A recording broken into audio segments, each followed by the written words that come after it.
राजनीति, मनोरंजन, देश दुनिया, खेल और व्यापार जगत की सभी बड़ी खबरों को एक्सप्रेस यानी फटाफट अंदाज में। मैं हूं रेशमा, तो देखिए खबरें तेज रफ्तार से। कल से शुरू हो रहे संसद के मानसून सत्र से पहले आज सरकार ने सर्वदलीय बैठक जारी की है।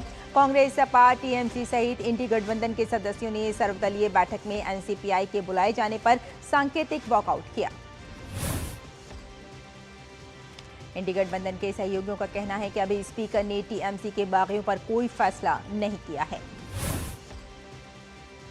केंद्रीय संसदीय कार्य मंत्री किरण रिजिजू ने कहा कि उम्मीद है कि सत्ता पक्ष और विपक्ष दोनों ही अच्छी तरह से हिस्सा लेंगे। संसद जितना बेहतर काम करेगी, देश को उतना ही ज्यादा फायदा होगा। संसद का मानसून सत्र सोमवार से शुरू होकर 13 अगस्त तक चलेगा। इस दौरान कई महत्वपूर्ण विधेयकों पर चर्चा और उन्हें पारित किए जाने की संभावना है। ममता बनर्जी का साथ छोड़ने वाली टीएमसी के 20 बाकी सांसदों को लोकसभा में अलग बैठने की मंजूरी मिल गई है। 15 जून को तृणमूल कांग्रेस के 20 सांसदों ने nationalist citizens party of India से विलय कर लिया था। लोकसभा स्पीकर ओम बिरला ने उद्धव गुट के 6 बाकी सांसदों को भी मान्यता दे दी है। 22 जून को उद्धव के साथ छोड़कर 6 सांसद शिंदे गुट में शामिल हो गए थे। ये सांसद भी अब शिंदे गुट के साथ संसद में बैठेंगे। राष्ट्रपति द्रौपदी मुर्मू 3 देशों मालदोवा, नॉर्थ मैसेडोनिया और रोमानिया की यात्रा पर रवाना हुई। राष्ट्रपति अपनी यात्रा के पहले चरण में मालदोवा पहुंचेंगी, जहां वे अपनी समकक्ष मैया संधु के साथ प्रतिनिधि स्तर की वार्ता करेंगी। इस दौरे में व्यापार, निवेश, प्रौद्योगिकी, शिक्षा और सांस्कृतिक सहयोग को नई गति देने पर विशेष जोर रहेगा। राष्ट्रपति उत्तर मैसेडोनिया के प्रधानमंत्री और संसद के अध्यक्ष से भी मुलाकात करेंगी। वे व्यावसायिक प्रतिनिधियों और भारतीय समुदाय के साथ भी बातचीत करेंगी। केंद्रीय गृह मंत्री अमित शाह के पश्चिम बंगाल दौरे का आज अंतिम दिन है। गृह मंत्री आज राजधानी कोलकाता में राज्य में कानून व्यवस्था को सुदृढ़ करने के उद्देश्य से गृह मंत्री एक उच्च स्तरीय समीक्षा बैठक की अध्यक्षता कर रहे हैं। इसके साथ ही विकास और संस्कृति को बढ़ावा देते हुए अमित शाह कोलकाता के अलीपुर स्थित राष्ट्रीय पुस्तकालय में नवनिर्मित देश के पहले म्यूजियम ऑफ वर्ल्ड के पहले चरण का उद्घाटन करेंगे। अपने दौरे के दूसरे दिन उन्होंने सिलीगुड़ी स्थित जुमागाच बॉर्डर आउटपोस्ट पर सीमा सुरक्षा बल के जवानों से संवाद किया। इस दौरान उन्होंने 77 करोड़ 6 लाख रुपए की विभिन्न विकास परियोजनाओं का शिलान्यास और लोकार्पण किया। साथ ही बॉर्डर फेंसिंग की सुरक्षा व्यवस्था का जायजा लिया। गृह मंत्री ने 3 नए आपराधिक कानूनों के पूर्ण क्रियान्वयन की समीक्षा के लिए भी उच्च स्तरीय बैठक की। बैठक में भारतीय न्याय संहिता, भारतीय नागरिक सुरक्षा संहिता और भारतीय साक्ष्य अधिनियम के प्रभावी कार्यान्वयन की प्रगति पर चर्चा हुई। नीट परीक्षा में ओएमआर शीट बदलने के आरोपों के बीच एनटीए ने स्पष्ट किया कि जांच के दौरान कई फर्जी और एआई जनरेटेड ओएमआर शीट मिली है। एजेंसी ने छात्रों और अभिभावकों को केवल मूल ओएमआर शीट ही जमा करने की सख्त सलाह दी है। एनटीए ने चेतावनी दी है कि नकली या एआई निर्मित दस्तावेजों के साथ शिकायत दर्ज करने वालों के खिलाफ कानूनी कार्रवाई की जाएगी। साथ ही एजेंसी ने आश्वासन दिया कि सभी शिकायतों की बारीकी से जांच की जा रही है। जम्मू कश्मीर के राजौरी जिले में लगातार हो रही भारी बारिश से बाढ़ जैसे हालात बन गए हैं। कई निचले इलाकों में पानी भरने से आम जनजीवन प्रभावित हुआ है। राजौरी जिला प्रशासन ने लोगों से अपील की है कि वे अनावश्यक यात्रा न करें और नदियों, नालों और बाढ़ की आशंका वाले इलाकों से दूर रहें। केंद्रीय गृह मंत्री अमित शाह ने भारी बारिश के बाद राजौरी जिले में बाढ़ की स्थिति का जायजा लेने के लिए जम्मू कश्मीर के उपराज्यपाल श्री मनोज सिन्हा और मुख्यमंत्री उमर अब्दुल्ला से बात की। जम्मू और कश्मीर के उपराज्यपाल मनोज सिन्हा ने बताया कि राजौरी में सिविल प्रशासन, पुलिस, सेना, एसडीआरएफ और स्थानीय स्वयंसेवक जमीनी स्तर पर बचाव कार्य में सक्रिय रूप से जुटे हैं। प्रभावित परिवारों को सुरक्षित स्थानों पर पहुंचाया जा चुका है। जम्मू कश्मीर के श्रीनगर शहर में बारिश चलते लोगों को गर्मी से राहत मिली। मौसम विभाग की ओर से 23 जुलाई तक जम्मू सहित कश्मीर संभाग में भारी बारिश का अलर्ट जारी किया गया है। जम्मू कश्मीर में खराब मौसम की चेतावनी को देखते हुए एहतियात के तौर पर आज से जम्मू से श्री अमरनाथ यात्रा और श्री माता वैष्णो देवी यात्रा को अस्थायी रूप से रोक दिया गया है। श्री अमरनाथ जी यात्रा के दौरान 3,70,000 से ज्यादा तीर्थ यात्रियों ने पवित्र गुफा में दर्शन किए। इस साल की यात्रा 3 जुलाई को शुरू हुई थी और 57 दिनों के बाद 28 अगस्त को समाप्त होगी। हिमाचल प्रदेश के शिमला में आईएमडी के सीनियर साइंटिस्ट संदीप कुमार शर्मा ने बताया कि चंबा, कांगड़ा, कुल्लू और मंडी जैसे जिलों में कुछ जगहों पर भारी बारिश की उम्मीद है। राष्ट्रीय राजधानी में मौसम में बदलाव देखने को मिला। आसमान में बादल छाए हुए हैं। सुहावनी मौसम का लुत्फ उठाते हुए लोग सड़कों पर टहल रहे हैं।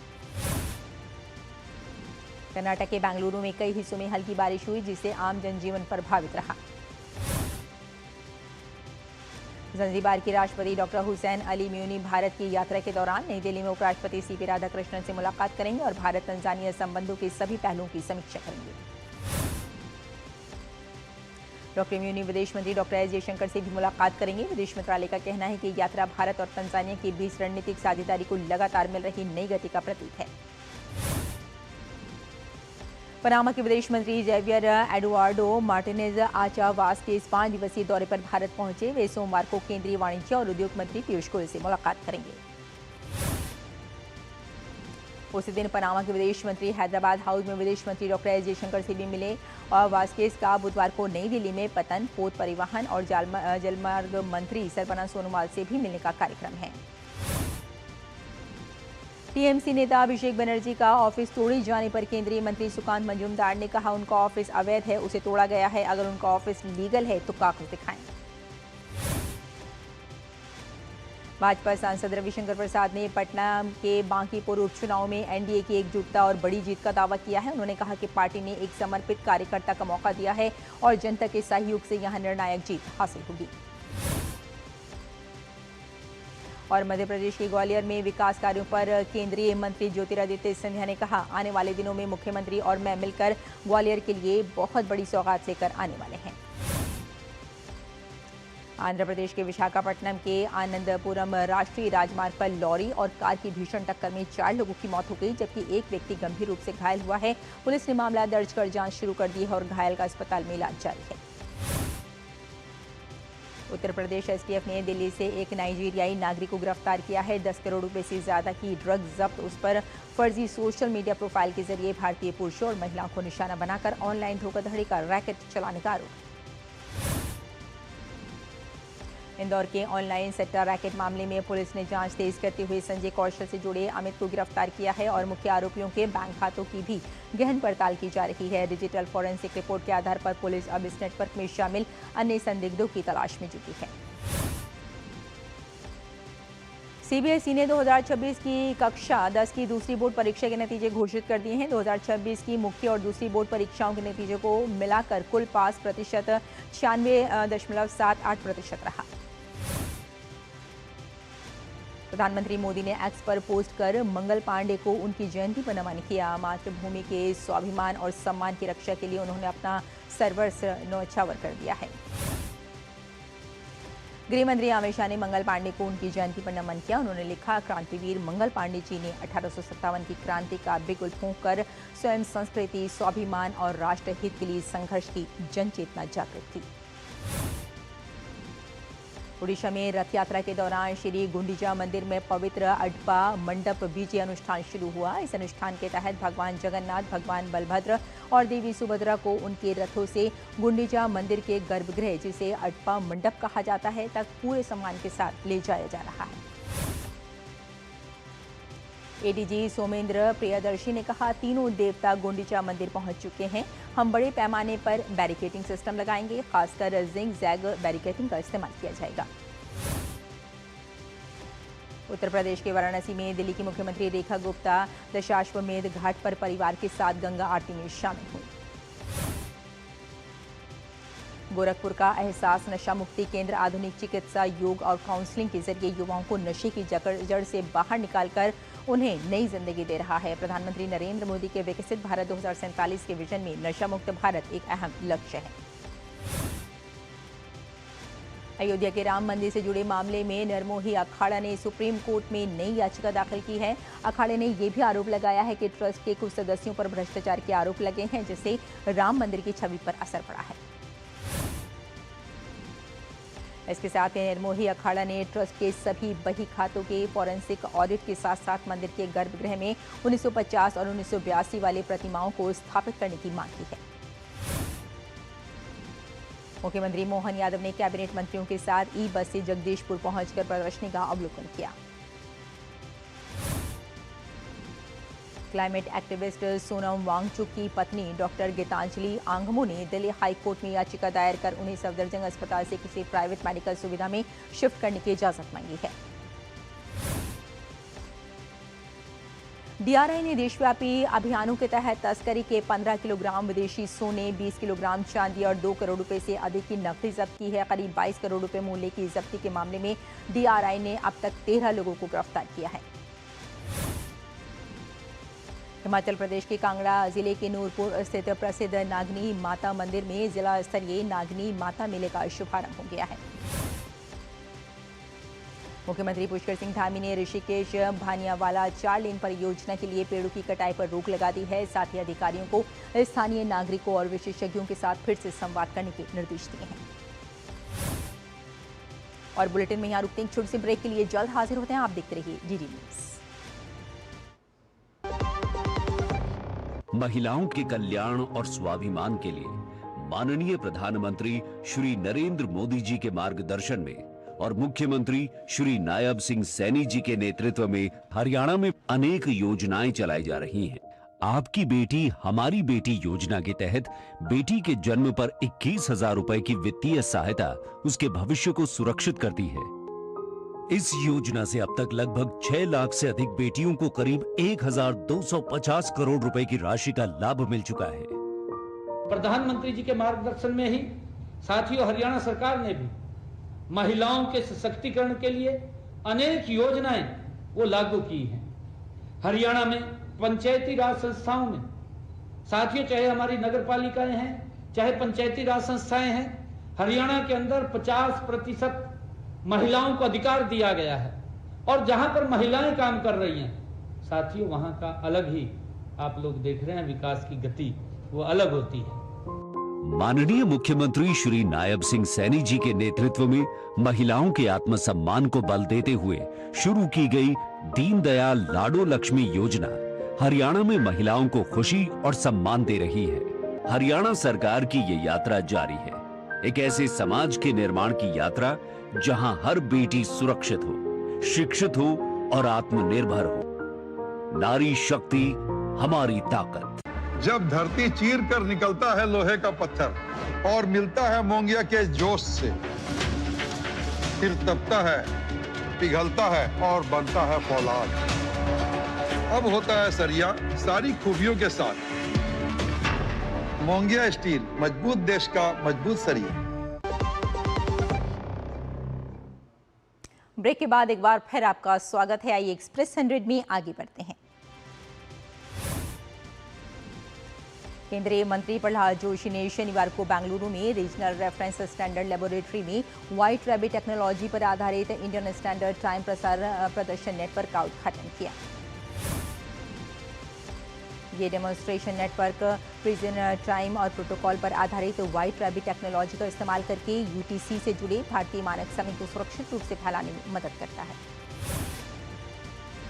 केंद्रीय मंत्री ने भारतीय मानक समय के प्रसार के लिए विकसित सुविधाओं का जायजा लिया और इस परियोजना से जुड़े वैज्ञानिकों एवं इंजीनियरों से बातचीत की। केंद्रीय मंत्री प्रहलाद जोशी ने कहा कि ये पहल तकनीकी आत्मनिर्भरता और विकसित भारत के विजन के प्रति सरकार की प्रतिबद्धता को दर्शाती है।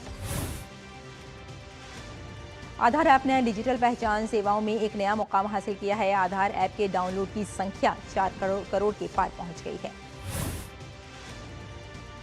UIDAI के मुताबिक आधार ऐप के जरिए अब तक 11,65,000 से अधिक लोगों ने घर बैठे अपना पता अपडेट किया है। वहीं करीब 49 लाख लोगों ने मोबाइल नंबर अपडेट कराया है।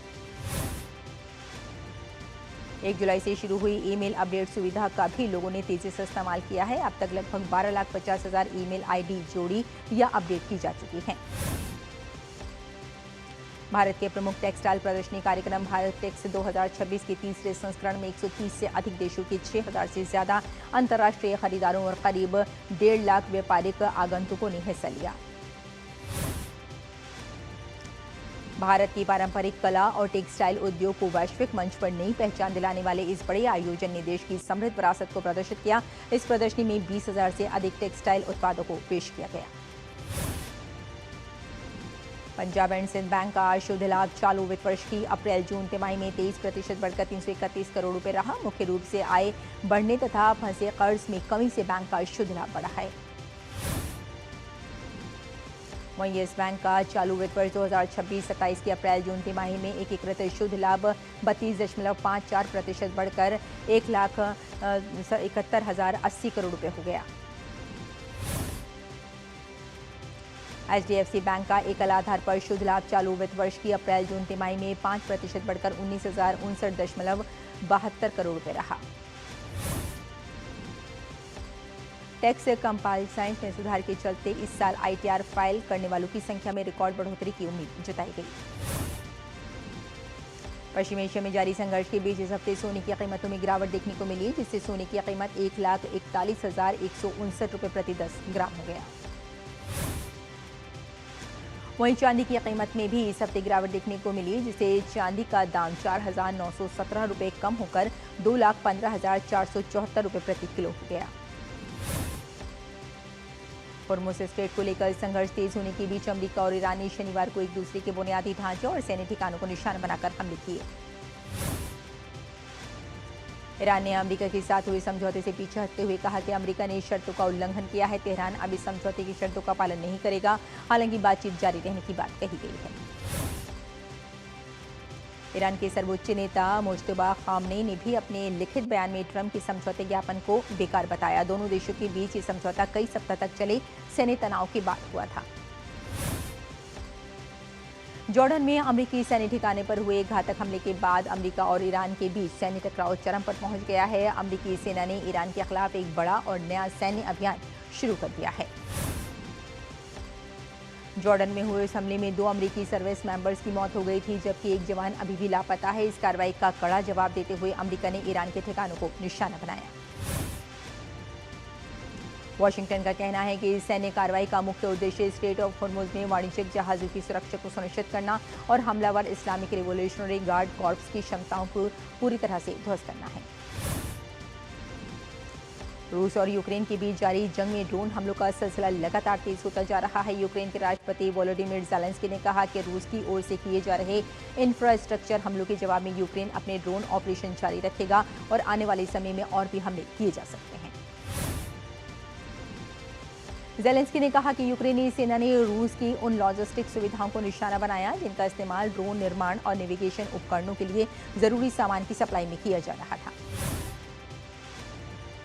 वहीं रूस ने दावा किया कि यूक्रेनी ड्रोन हमलों में कई लोग घायल हुए हैं और एक वेयर हाउस में नुकसान पहुंचा है। रूस के ताम्बोव क्षेत्र में एक ऑनलाइन रिटेल कंपनी के वेयर हाउस पर ड्रोन गिरने से 25 लोगों के घायल होने की खबर है।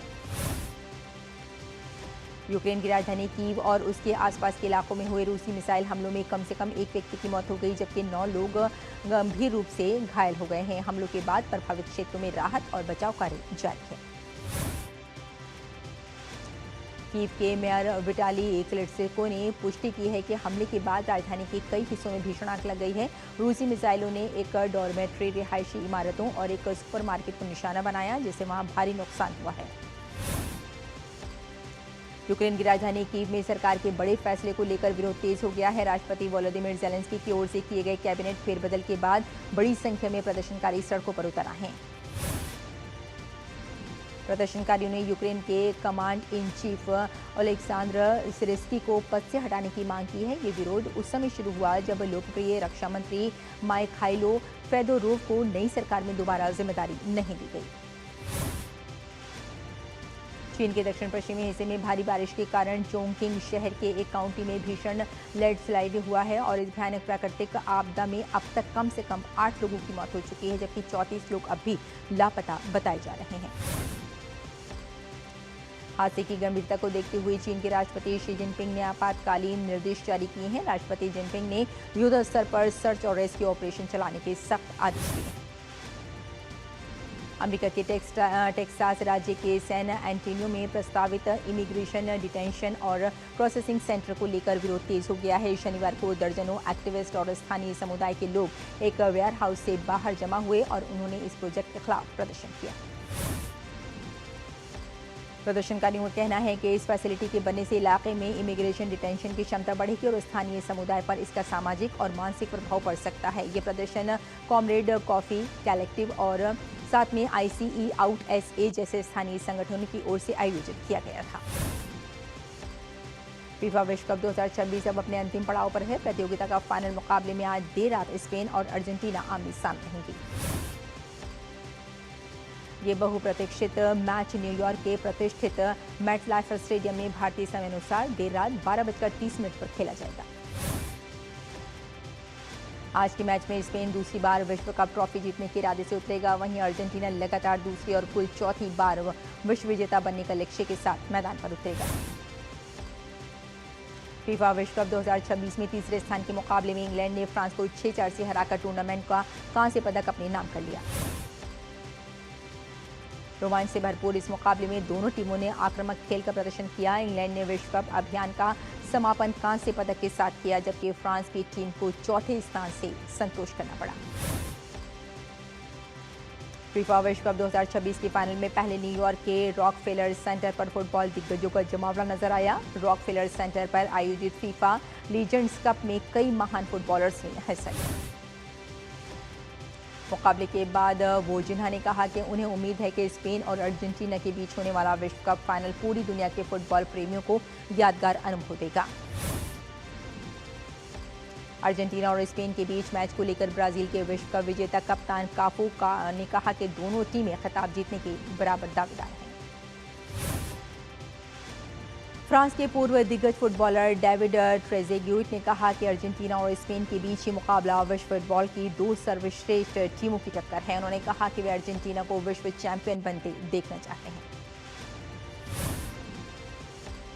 भारत की स्टार बैडमिंटन खिलाड़ी PV सिंधु ने आखिरकार अपने लंबे खिताबी इंतजार को खत्म करते हुए जापान ओपन 2026 का खिताब अपने नाम कर लिया।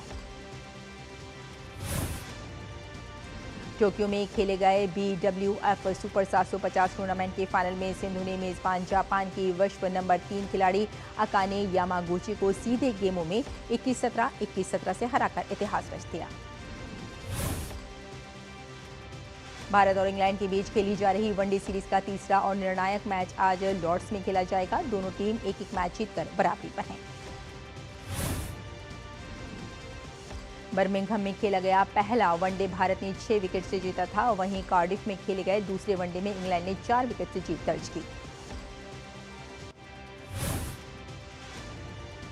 ओलंपिक पदक विजेता भारोत्तोलक मीराबाई चानू और मुक्केबाज लवलीना बोर्गोहेन ग्लासगो में होने वाले राष्ट्रमंडल खेलों के उद्घाटन समारोह में भारत की ध्वज और बैटन वाहक होंगी। इस बात की जानकारी भारतीय ओलंपिक संघ ने शनिवार को दी। कॉमनवेल्थ खेल का उद्घाटन समारोह 23 जुलाई को आयोजित किया जाएगा। 72वें राष्ट्रीय फिल्म पुरस्कारों की विजेताओं की घोषणा राष्ट्रीय मीडिया केंद्र में की गई, जहां बॉलीवुड अभिनेता कार्तिक आर्यन और मलयालम सिनेमा के दिग्गज ममूटी को सर्वश्रेष्ठ अभिनेता सम्मान से नवाजा गया। वहीं अभिनेत्री यामी गौतम को फिल्म आर्टिकल 370 के लिए सर्वश्रेष्ठ अभिनेत्री घोषित किया गया। मल्टी स्टारर फिल्म कलिक 2898 ईस्वी को संपूर्ण मनोरंजन प्रदान करने वाली सर्वश्रेष्ठ फीचर फिल्म घोषित किया गया।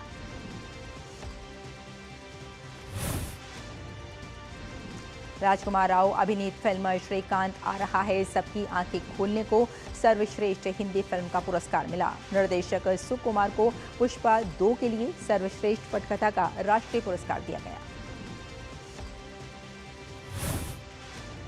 तो एक्सप्रेस न्यूज में फिलहाल इतना ही, लेकिन DD न्यूज पर खबरों का सिलसिला जारी रहेगा। फिलहाल अनुमति दें, नमस्कार।